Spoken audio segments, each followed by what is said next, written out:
안녕하세요. 오늘의 뉴스레터에 오신 걸 환영합니다.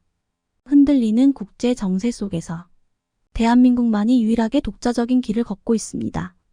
대한민국만이 유일하게 독자적인 길을 걷고 있습니다. KF-21 전투기에 탑재할 요령으로 개발되고 있다는 것인데요.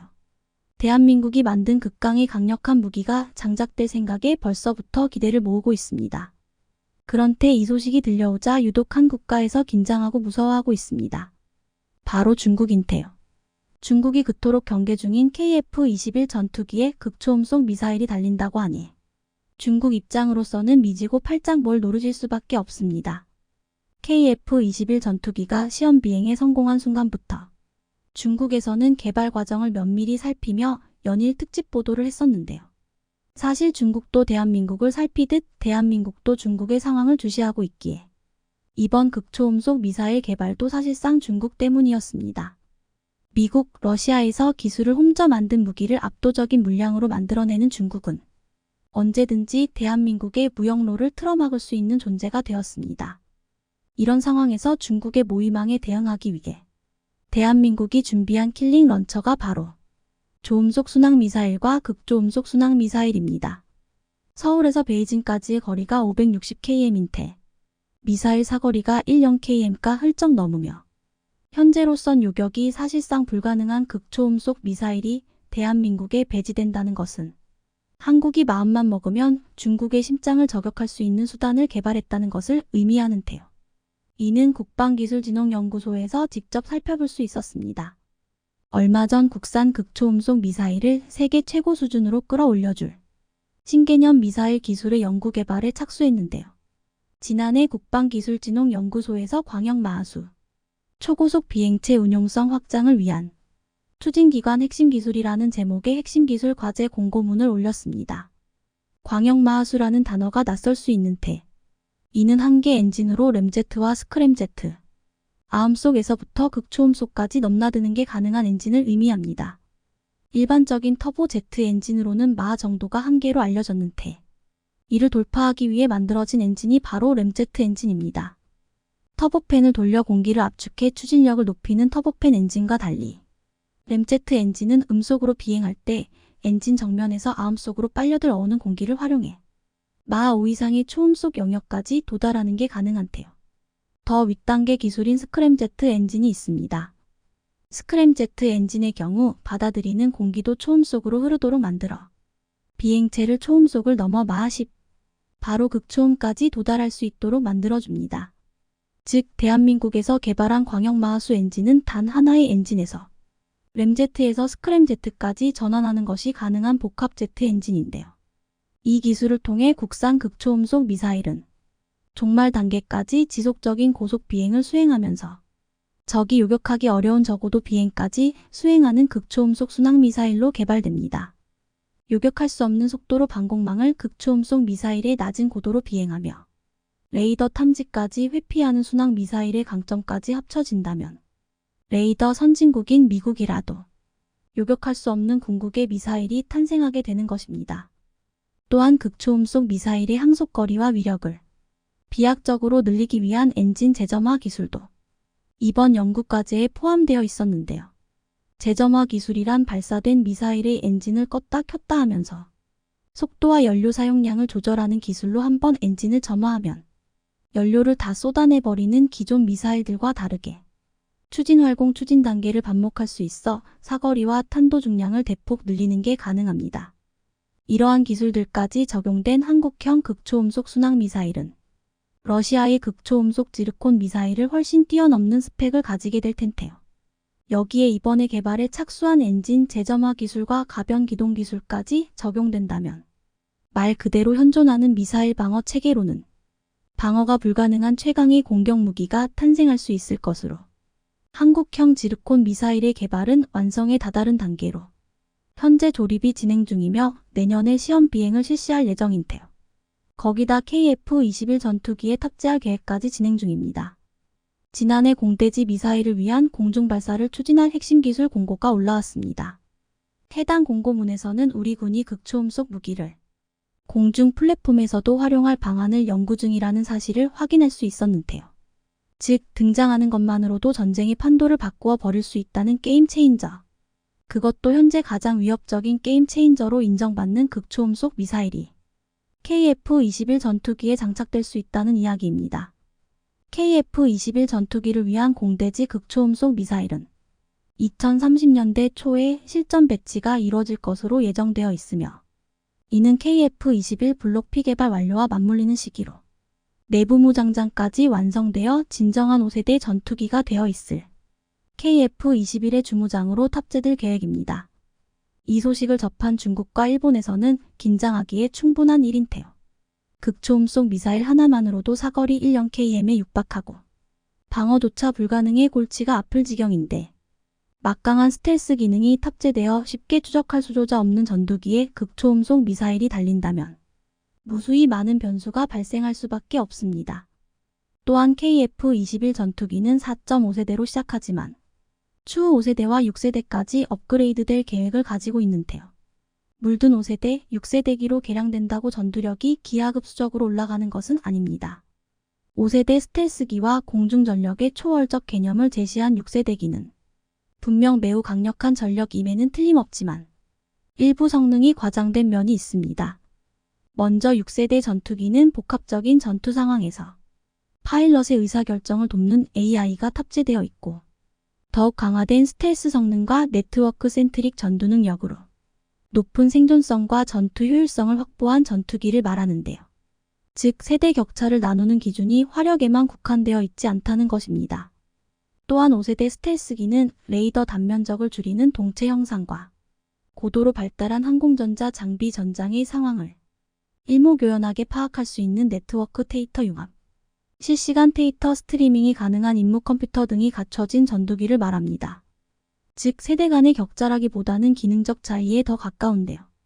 특히 KF-21 전투기는 4.5세대지만 F-22와 유사한 외형 탓에 한때 서구 군사 관계자들 사이에서 베이비 랩터라는 별명으로 불렸습니다. KF-21은 단순히 레이더 반사 면적을 줄일 수 있는 최적의 형성을 취했을 뿐이지만 자연스러운 수렴 진화로 인해 F-22와 닮은 모습이 된 건데요. 여기에 극초음속 미사일을 탑재하게 된다면 세계에서 대한민국만의 독자적인 무기 플랫폼이 탄생하게 되는 겁니다. 미국조차 개발 중인 미지의 영역을 우리 대한민국이 한 걸음 앞장서는 모습에 국민의 한 사람으로서 진심으로 응원합니다. 이번 공개된 사천 에어쇼 2022에서 KF-21 기술자와 인터뷰 진행한 음악님과 KF-21 관련 인터뷰 내용에 대해서 분석하면서 놀라운 사실을 발견했습니다. 현재 우리 KF-21에 답재된 F414 엔진이 KF-21용으로 커스터마이징 및 성능 개량되었다는 정황이 포착되었습니다. 오늘은 KF-21 기술자와 인터뷰를 통해 KF-21에 대한 비밀들을 풀어가보는 시간을 가져볼까 합니다. 음악님께서 인터뷰를 진행하면서 일반인이라 녹취가 물가함으로 일부 착오가 있을 수 있으며, 함께 분석한 내용은 인터뷰의 내용을 기반으로 일부 분석을 통한 추정한 것임을 밝힙니다. KF-21 보라매는 조종하기 쉬우면서 성능이 우수한 전투기입니다.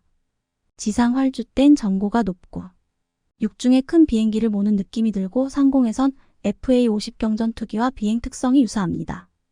능송만 초종사라면 KF-21 적응이 이렵지 않을 것으로 보입니다. 라고 KF-21 시험 비행에 5차례 참여한 진태범 KAI 비행시험담 수석 조종사는 첫 한국산 전투기에 대해 이간히 평가했습니다. 이번 사천 에어쇼에서 공개된 3호기는 최종으로 일반 파일럿용 개발 기체가 전시되어 있습니다. 1, 2호기 담당은 테스트 조종사 중에서도 에이스 오브 에이스들이 담당하고 있습니다.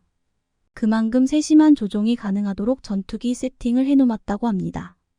1, 2호기를 운용하면서 쌍인 데이터를 기반으로 3호기 이후 기체들의 전투기를 운용할 수 있도록 소프트웨어 최적화를 진행하게 됩니다.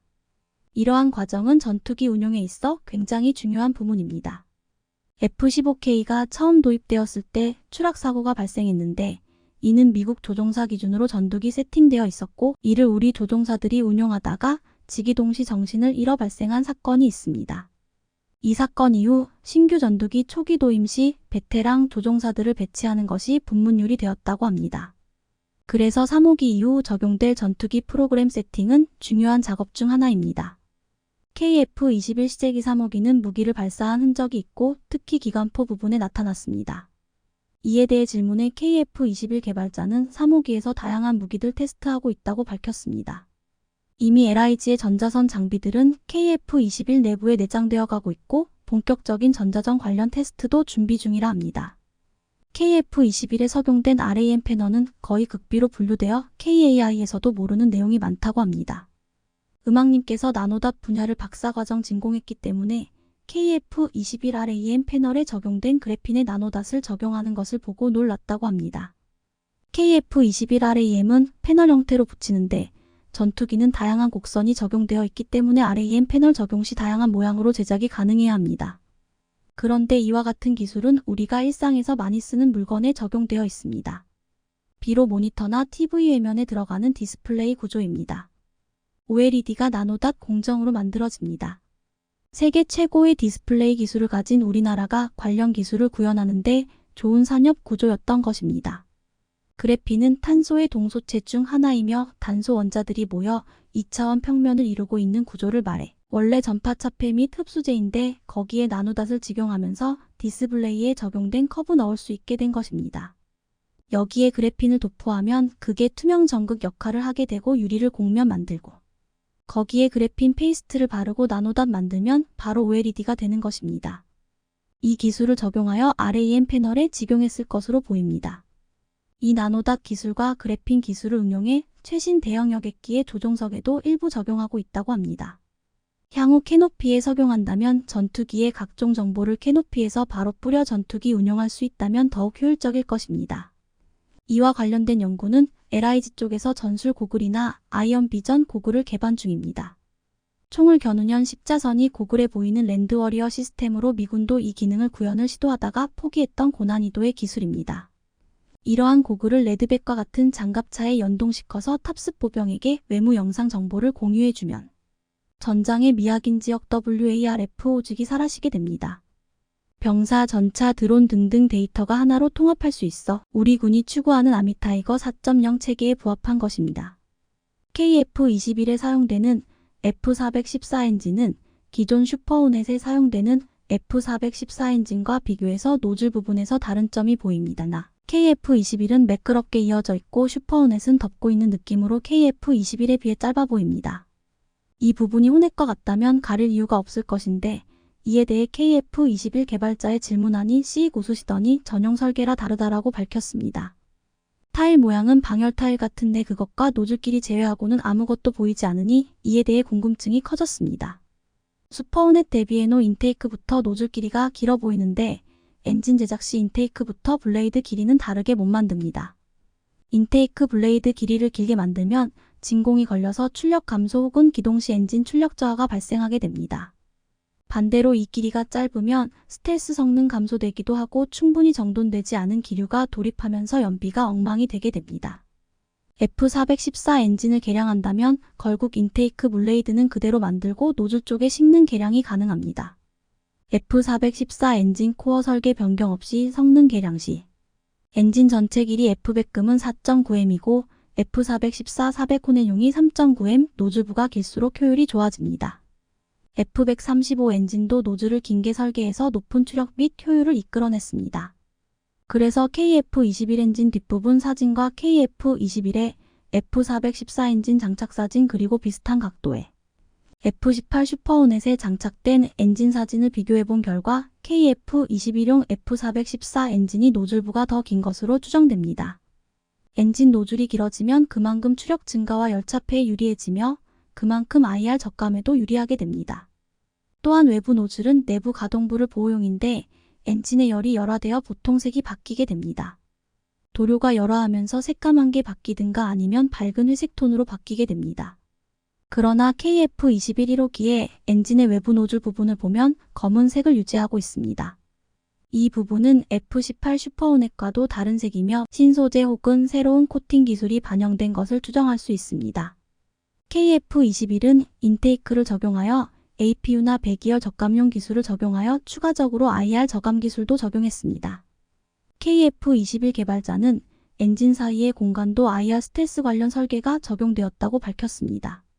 최소한 KF-21에 적용된 F414 엔진은 노즐 부분에 대한 성능 개선을 통해 IR 성능을 개선한 것으로 보이며 분석대로 노즐 부분이 길어졌다면 추력 증가까지 기대할 수 있습니다.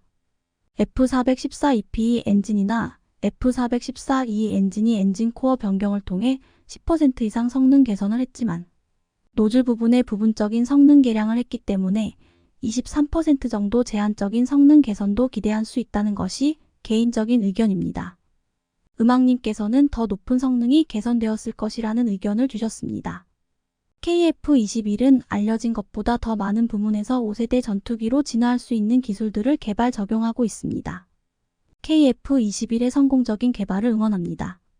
현대 로템이 수출하는 K방산의 대표작 중 하나인 K 흑표 전차가 글로벌 탱크 전투력 순위에서 상위 10위권에 이름을 올렸습니다. 최근 하카드닷컴 HOTCARS 캄이 발표한 화력이 가장 뛰어난 전차 10종 10배털 탱크스 위드 더 모스트 파이파워 순위에서 한국의 K 흑표 전차는 당당히 8위에 올랐습니다. 하카드닷컴의 선정 이유를 보면 한국은 다른 어떤 나라보다 군사적 수요가 많은 나라다. 전투 탱크 부문에 있어서는 수년 동안 K 흑표를 보유해왔기 때문에 어떤 군사적 도전에도 충분한 대응이 가능했다. 특히 K 흑표의 화력과 방어 시스템은 세계 최고 수준이다. 라고 평가했습니다. 이어 K 흑표는 전설적인 에밀 에이브럼스 전차 모델에서 파생됐다. 에밀 에이브럼스 전차는 미국 전차의 자부심이자 역사상 가장 뛰어난 전차 중 하나라고 설명하면서 다음과 같이 덧붙였습니다. K 흑표 전차는 분당 열발을 3분 동안 쉬지 않고 발사할 수 있는 현대 WIA 120-55구경 연구포를 장착하고 있다. 또한 장갑차와 헬기를 쉽게 처리할 수 있는 화학 에너지탄을 사용하고 있다.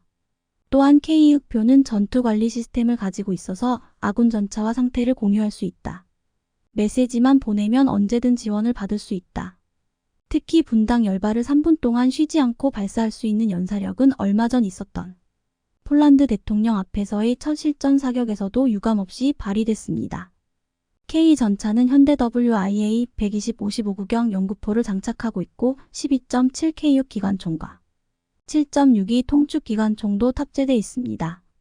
K 흑표는 지난 1995년 개발이 시작돼 2014년부터 우리 군에 실전 배치됐고 지난해 12월에 폴란드 수출이 결정돼 1차 수출 규모는 약 180대 약 3조 5천억 원에 이릅니다.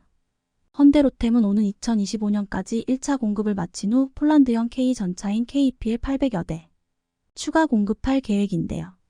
지난 3월 K 전차에 대한 실사격 훈련은 폴란드 동북부 오르지스 훈련장에서 열렸습니다. 폴란드는 한국의 K9 자주포 1차 물량이 현지에 도착했을 때에도 이례적으로 고위 정치권 인사들이 K9 자주포를 실은 선박이 도착한 부두까지 마중을 나와 환영 행사를 열 정도로 한국에서 온 신형 무기들에 대해 각별한 관심을 보였는데요. 이날은 안제이 두다 폴란드 대통령이 직접 참관해 K 전차의 실사격 훈련을 지켜봤습니다. 폴란드군은 4대의 K 전차를 투입해 1.2km, 2.7km에 떨어진 다양한 표적 대부분을 명중시켰는데요. 특히 2.5km와 2.7km 장거리 표적을 명중시키자 찬사가 터져나왔습니다.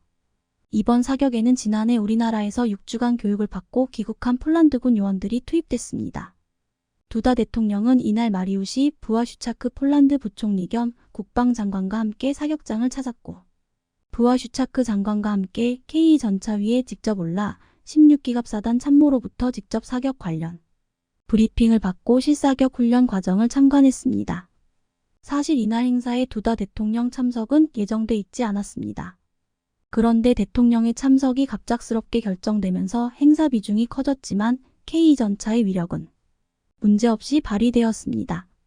폴란드 두다 대통령은 이날 K 전차와 K9 자주포를 배경으로 찍은 자신의 사진까지 트위터에 올리며 2025만 2039년 폴란드군의 주요 개발 방향과 국가방어정책 결의안에 서명했다고 밝혀 한국방산에 대한 큰 관심을 표했습니다. 앞서 두다 대통령은 지난해 12월 K 전차 10대와 K9 자주포 23문 등 초도 물량이 도착했을 때 수도 바르샤바에서 차량으로 4시간 걸리는 폴란드 북부 그디니아 해군기지까지 직접 달려가 환영 행사를 열었는데요. 전력화 행사가 아닌 해외 무기 초도분 도입 행사에 군 통수권자까지 참석한 것은 세계적으로 유례를 찾기 힘든 일이었습니다. 러시아의 우크라이나 침공 이후 폴란드가 느끼는 위기감과 한국산 무기에 대한 기대감이 그만큼 컸다는 이야기입니다. 당시 두다 대통령은 현대식 장비를 갖춘 군만이 러시아 제국의 야망과 잔인함을 막을 수 있다. 러시아의 침공과 우크라이나 전쟁 국면에서 한국 무기의 신속한 인도는 매우 중요하다고 강조했습니다.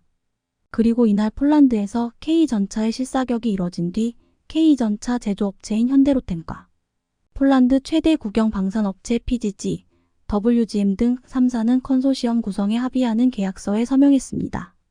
이를 컨소시엄 3사는 폴란드 국방부와 2차 사업계약 협상을 하게 되는데요. 폴란드군이 도입할 K전차는 총 1000대에 달합니다. 이 중 180대는 한국군이 도입 중인 것과 똑같은 형이지만 나머지 820대는 폴란드형 KPL로 업그레이드된 것입니다. 여기에는 한국군 K전차에는 없는 원격 조종기관 총탑 RCWS, 적 대전차 미사일 로켓을 요격하는 능동방호체계 APS 등을 장착하게 됩니다. 또한 820대 중 320대는 한국에서 나머지 500대는 폴란드 현지 생산이 추진됩니다. K전차는 최근 노르웨이 전차 사업에서 독일 레오파르트 2 전차의 고배를 마셨지만 아이러니하게도 K전차의 명성은 오히려 더 높아졌습니다. 우리 K전차와 세계 최강이라는 평가를 받아온 독일 레오파르트 7 전차는 노르웨이 전차 사업에서 치열한 경합을 벌여오다 올해 초 독일제로 결정됐는데요. 노르웨이 국방물자청은 최근 디브리핑, 즉 사업 결정 배경과 내용 등을 해당 업체에 설명해주는 브리핑을 통해 가격 면에서 K가 우수했고 성능 면에서도 동등 이상의 평가를 받았다고 밝혔습니다. 즉 노르웨이군에서는 K전차를 원했지만 독일과의 관계 등 정치적인 이유로 레오파르트를 선정했다는 이야기입니다. 한 소식통은 폴란드는 지난해 K 구매를 결정할 때 K가 레오파르트 EH7보다 우수하다는 노르웨이 전차 사업 평가 결과를 입수했던 것으로 안다고 전했습니다. 즉 노르웨이의 분석을 보고 폴란드는 K를 서둘러 도입했던 것입니다. 우크라이나전을 통해 전차의 중요성이 세산 부각되면서 평원지대가 많은 폴란드는 전차 장갑차 등 기갑부대 전력 증강에 박차를 가하고 있는데요. 동유럽 국가들은 과거에 사용했던 러시아 무기를 더 이상 사용하기 어렵게 되면서 미국을 포함한 서방 국가의 무기들로 전환하는 추세입니다. 폴란드 역시 전차 사업에서 당초 미국제 에미레이나 독일제 레오파르트 2 전차 도입을 적극 검토했지만 성능, 가격은 물론이며 빠른 납품까지 가능하다는 강력한 장점을 앞세운 한국의 K 전차 대량 구매로 결정하게 된 것입니다. 폴란드가 도입할 미국 에미레이 전차는 240대로 우리 K 전차의 4분의 1 수준입니다. 이처럼 폴란드를 비롯해서 한국 무기를 구매하는 나라들이 늘어나자 이제는 미국, 독일 등이 한국 무기에 대한 견제를 강화하고 있다는 후문입니다. 냉전 이후 무기 생산 라인이 크게 약화됐던 독일이 우크라이나전을 계기로 본격적인 방위산업 재가동에 나선 것도 우리에게는 도전 요소입니다. 따라서 이제 한국은 폴란드를 유럽의 방산 수출 거점으로 삼아 제3국 시장 진출을 적극 추진하고 있습니다. 브와슈차크 국방장관도 지난해 11월 한 폴란드 방산협력 컨퍼런스에 참석해 한쫄 방산 협력을 통해 양국 방산업계는 공동으로 제3국 시장 진출이 가능하게 될 것이라고 말해 이를 확인시켜줬습니다. 폴란드는 지난해 한국 방산업체들과 K전차 1000대, K9 자주포 672문, FA50 경공격기 48대, 천무 다연장 로켓 288문 등에 대한 수출 계약을 체결했는데요. 폴란드 무기 수출은 2030년대 초중반까지 단계적으로 이뤄질 예정입니다. 폴란드와의 1차 계약은 120억 달러, 약 15조 6천억 원 수준이지만 탄약과 후속 군수 지원 등 전체 물량을 포함하면 총 규모는 400억 달러, 무려 52조여 원에 이르는 막대한 금액입니다. 그리고 5월 22일 현대로템은 폴란드의 K전차 7대를 추가로 인도해 이번에도 납기를 칼같이 지켰습니다. 마리우시 블라슈차크 폴란드 부총리 겸 국방부 장관은 지난 19일 트위터를 통해 한국의 또 다른 K 촉표 전차가 오늘 그드니아 항구에 도착했다. K 전차는 기계화 부대로 이동할 것이라고 밝혔습니다. 현대로템은 작년 8월 폴란드 군비청과 K 전차 수출을 위한 1차 이행 계약을 체결했고 오는 2025년까지 K 전차 180대를 공급하게 되는데요. 초도 물량 10대를 인도한 이후 지난 3월 1차 공급 물량 일부인 5대를 조기 납품했고 2개월여 만에 7대를 또다시 인도한 것입니다. 지금까지 폴란드에 공급한 K 전차는 총 22대입니다. 이렇듯 한번 계약하면 납기일은 물론 모든 약속을 철저히 이행하다 보니 해외에서 한국산 무기에 대한 신뢰도는 더욱 높아지고 있습니다. 현재 미중 갈등과 유럽과 러시아의 갈등 상황 등 국제 정세는 한치 앞을 알 수 없는 혼란의 연속이지만 한국은 이런 상황 속에서 때로는 중립을 지키고 위기를 헤쳐나가고 있습니다. 그런데 최근 혈맹인 미국으로부터 사상 최대 규모의 뒤통수를 당하게 된 한국은 정부와 민간 기업을 가리지 않고 대대적인 비상사태에 빠졌습니다. 지난 5월 한미 정상회담 이후 미국의 바이든 대통령은 자국의 통큰 투자를 결정해준 현대자동차 정의선 회장에게 정말 고맙다 실망시키지 않겠다며 감사 인사를 전했지만 불과 3개월 만에 한국산 전기차와 자동차 기업들을 겨냥한 인플레이션 감축법 아닌 일명 IRA 법안을 통과시키며 그동안 미국과 바이든 대통령을 믿었던 한국을 완전히 배신하는 행동을 보였습니다. 이런 상황에 현대자동차그룹 정의선 회장은 상황 파악과 대책 마련을 위해 즉각 미국으로 출국했으며 우리나라 산업통상자원부와 외교부는 물론 관련 정부 인사들이 긴급히 미국행 비행기에 오르는 등 비상사태에 돌입했습니다. 미국의 인플레 감축 법안 IRA가 나온 지 한 달 가까이 시간이 걸린 만큼 크게 우리나라 정부 차원에서 대응 방침과 현대 기아 자동차의 자체적인 대응 방안이 나오고 있고 세부적으로는 미국의 허를 찌르는 방법들이 거론되고 있어 미국에서도 한국의 대응 방안에 상당히 놀란 눈치인데요. 미국이 이번 IRA 법안을 만든 목적이 사상 최저 수준의 바이든 대통령의 지지율을 끌어올리고 미국 대통령 집권 2년차에 실시되는 중간 선거에서 좋은 결과를 내기 위한 것으로 드러나며 법안 자체가 국제법을 준수하지 않는 것은 물론 다수의 치명적인 허점이 드러난 상황입니다. 이와 관련해 한국이 미국과의 WTO 긴급 수입 제한 소송에서 승소한 사례도 있기에 이번에도 한국 정부와 기업이 힘을 합쳐 전방위적인 대응에 나설 것으로 보입니다. 현대기아 자동차와 우리 정부에서 이렇게 심상치 않은 움직임을 보이자 미국 측 무역대표부는 한국을 달래기 위한 긴급 조치에 나서고 있는 상황인데요. 관련 소식을 자세히 알아보겠습니다. 이번에 논란이 되는 인플레 감축 법안 IRA를 한마디로 요약하면 미국 기업 지원 법안으로 압축할 수 있습니다. 특히 전기차 분야에서 미국 기업인 테슬라가 최대 수혜를 볼 것으로 전망되고 있는데요. 현재 미국에서 가장 잘 팔리는 전기차는 테슬라의 모델 3입니다. 그 다음이 현대 아이오닉과 기아의 EV6인데요. 이 세 개 모델은 사실상 같은 체급의 자동차들로 가격대도 서로 비슷하게 경쟁 중이지만 이번에 IRA 법안이 통과되면서 미국 현지에서 생산하는 테슬라의 모델 3만이 보조금을 지급받게 되었고 현대기아 전기차에 비해 1천만 원가량 저렴해지며 엄청난 가격 경쟁력을 확보하게 되었습니다. 아이오닉과 EV6 전기차가 보조금 지급을 받지 못하는 주요한 이유는 한국에서 생산되었기에 지급할 조건이 안 된다는 게 핵심입니다. 그런데 유독 한국산 전기차가 가장 큰 피해를 보는 이유가 있습니다. 바로 1위 테슬라에 이어서 2위를 차지하고 있어 사실상 미국 내 전기차 양강 구도를 형성하고 있기 때문입니다. 유럽의 전기차는 미국에서 3위이지만 전체 판매량이 현대기아의 절반에도 못 미칠 정도로 힘을 쓰지 못하고 있으며 전기차 개발이 늦은 일본은 미국 시장에서 존재감이 없는 수준으로 IRA 법안으로 인한 피해 규모가 없다시피 합니다. 결론적으로 미국에서 생산된 자동차 이외에 다른 국가에서 생산된 모든 자동차가 불이익을 당하는 건 맞지만 점유율이 특히 높고 성장성이 빠른 한국산 자동차가 가장 큰 피해를 입게 된다는 것입니다. 미국의 이러한 조치는 국가 간의 감정을 건드리는 문제이기도 하지만 법적으로도 확실한 문제가 있습니다. 한국은 미국과 FTA 자유무역 협정을 맺었으며 자동차 분야는 서로 완전히 개방했기에 상대국 자동차의 불이익이 갈 만한 조치는 전부 자유무역 협정 위반이며 이는 WTO 세계무역기구에 제소할 수 있는 중대한 사안입니다. 실제로 지금은 전기차 분야가 문제되고 있지만 얼마 전엔 한국산 가전제품이 미국산 가전을 초토화시켜 미국에선 한국산 세탁기에 지금과 비슷한 불이익을 주었고 4년 전 한국은 세탁기와 관련해 세계무역기구 WTO에 제소를 하게 됩니다. 그 결과 2022년 올해 2월 한국이 미국과의 법정 다툼에서 승소하며 무역 분쟁이 해결되었는데요. 이처럼 전기차 분야 역시 법적으로 다투어도 우리가 완전히 유리한 상황이지만, 그런데 굳이 법적으로 다투지 않아도 미국은 한국의 요구 조건을 들어줄 수밖에 없는 상황에 놓였습니다. 몇 시간 전인 9월 8일 미국 정부는 F-35 스텔스 전투기를 생산하는 자국 방산 기업 록히드 마틴을 향해 일부 부품에 중국산 원재료가 포함되었다며 F-35 완성품 인수를 거부하는 결정을 내렸습니다.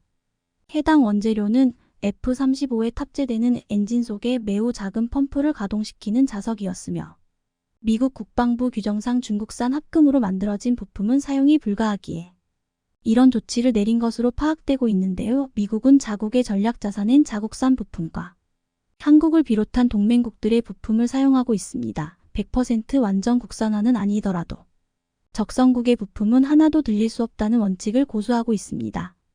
그런데 미국산 전투기를 포함한 전략자산에 한국산 반도체가 탑재되었다는 사실은 매우 유명합니다.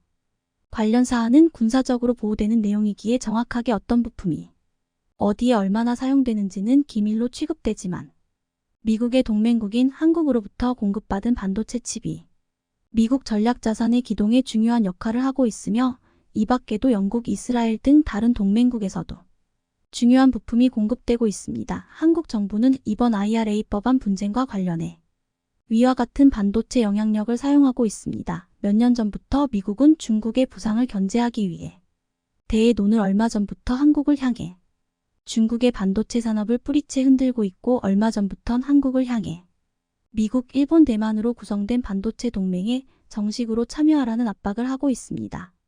특히 9월 5일 개최 예정으로 알려진 반도체 칩사회의가 한국 정부의 불참 선언으로 인해 4, 9월 하순으로 밀렸습니다. 그게 미국은 반도체 공급망에서 중국을 제외하고 안정된 수급처를 확보하기 위해 한국의 칩사 동맹 참여가 절실한 상황이지만, 미국이 IRA 법안을 통과시키며 한국의 국익을 해치는 마당에 한국에선 경제적 손실이 따라오는 반도체 동맹에 굳이 협력할 이유가 없다는 상황입니다. 그동안 한국은 미국의 협력 요청이나 요구사항 등 많은 분야에서 적극적인 자세로 나왔지만, 미국의 IRA 법안은 완전한 뒤통수이자 선을 넘어버린 상황으로 한국은 칩사 반도체 회담 파기와 같은 강경한 대응으로 나서고 있습니다. 예상치 못한 한국의 움직임에 미국이 상당히 당황한 눈치입니다. 한국이 칩사 반도체 동맹의 파기와 불참 카드를 꺼내들자 한국으로 치면 산업통상자원부 격인 미국의 무역대표부 측에선 한국 정부에게 긴급한 요청으로 전기차 문제를 해결하기 위한 협의체 구성을 제안한 상황입니다. 미국 무역대표부의 캐서린 타이 대표는 한국과 전기차 문제 해결을 위한 구체적인 협의를 진행하기로 했으며, 한국의 우려사항을 긴밀히 청취하고 개선하겠다는 의지를 드러냈습니다. 그런데 미국이 한국 정부와 현대기아 자동차를 달래는 상황에 유럽과 일본의 자동차 업체들이 반발하고 있습니다. IRA 법안으로 한국이 가장 큰 피해를 보는 건 맞지만, 점유율이 거의 없는 유럽과 일본의 전기차들도 조금이나마 손해를 보는 것은 사실인데 왜 한국만 특별 대우를 해주냐는 것입니다. 미국이 한국의 불만을 들어줄 태도로 나오자 유럽연합통상집행위원회에서도 미국의 전기차 보조금 문제는 WTO 협정에 부합하지 않는다는 성명을 냈고, 일본의 경제산업성에서도 비슷한 의견을 냈습니다. 전문가들이 보는 미국의 이번 IRA 법안은 매우 황당하며 비합리적인 것은 물론 WTO 규정에도 맞지 않고, 특히 FTA 당사국과도 법적인 문제 소지가 있는 부실하게 급조된 법안이라고, 한국이 지난번처럼 세계무역기구 WTO에 소송을 제기하면 세탁기 소송에 이어서 한국의 두 번째 승리가 뻔히 예상되지만, 미국이 IRA 법안을 강행한 이유는 바이든 대통령의 저조한 지지율에 있습니다. IRA 법안의 핵심 논리는 미국 기업에 혜택을 주는 미국 우선주의가 기본으로 깔려있고, 역대 최저 지지율을 기록한 바이든 대통령은 중간 선거를 앞두고 승리를 해야 2년 뒤 대통령 재선을 노릴 수 있기 때문에 이번 IRA 법안은 한국 등 동맹국과 잠시 마찰이 생겨도 일단 지르고 보자는 성격이 강하다는 분석입니다. 따라서 이번 11월로 예정된 미국의 중간 선거가 끝나면 결과가 어떻게 되던지 간에 IRA 법안이 개선되거나 한국의 전기차 문제가 해결될 가능성이 매우 높다는 것이 많은 전문가들의 판단입니다. 해당 법안의 직접적인 피해를 보는 현대자동차 그룹은 정석적인 대응 방법을 선택했습니다. 세계 1위 전기차 시장은 중국이지만 중국은 국제법 따위는 아랑곳하지 않고 자국 기업들에게 혜택을 몰아주고 있어 중국 기업이 아닌 해외 기업들은 중국 현지에서 살아남기가 불가능에 가깝습니다. 반면 세계 2위 전기차 시장인 미국은 현대기아 자동차가 압도적인 2위를 차지하고 있고 성장 속도가 매우 빨라 다른 어설픈 전기차 제조업체들을 제치고 테슬라의 유일한 대항마로 떠오르고 있습니다. 그렇기에 미국 시장이 마음에 들지 않는다고 베트남처럼 철수하기란 불가능하며 현대기아가 현실적으로 할 수 있는 것들은 중간선거 이후 IRA 법안이 수정되길 기다리거나 WTO의 무역 분쟁 재판을 통해 법적인 판단을 받는 것입니다. 하지만 그런 결과가 나오기까지 시간이 꽤 걸리기에 발등에 불똥이 떨어진 현대기아 입장에선 정면 돌파를 선택할 수밖에 없는데요. 바로 IRA의 본질적인 요구사항인 미국에서 전기차를 제조하는 것에 착수할 예정입니다. 5월 한미 정상회담에서 현대차는 미국 내 전기차 관련 투자를 약속했지만 그 기간은 2025년, 즉 3년 뒤였습니다. 하지만 이번 일로 현대차는 미국 내 전기차 공장을 최대한 빠르게 앞당기려는 계획에 착수했으며 게다가 현대차 소식통에 따르면 올해 안으로 미국 내 기존 차량 공장에서 전기차를 생산하는 방안도 검토 중이라는 소식입니다. 업계 전문가들에 따르면 관련 설비를 교체하는 데는 빠르면 2개월 늦어도 3개월 안에 마무리되기 때문에 공장 설비 변경이 계획대로 진행된다면 올해 안으로 미국 내 전기차 생산 공장을 가동시킬 수 있을 것으로 보입니다.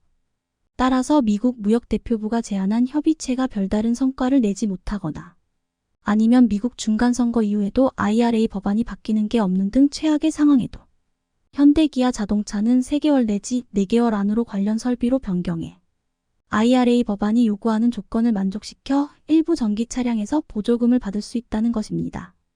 이후에 2024년을 목표로 미국 조지아주의 최대 규모 전기차 공장을 가동하여 테슬라를 꺾고 세계 최대 미국 시장을 차지하려는 계획입니다. 최근 미국 바이든 대통령이 동맹국인 한국과의 의리를 저버리는 법안을 통과시킨 상황에 한국이 참지 않고 적극적으로 대응하고 있습니다. 시청해주셔서 감사합니다.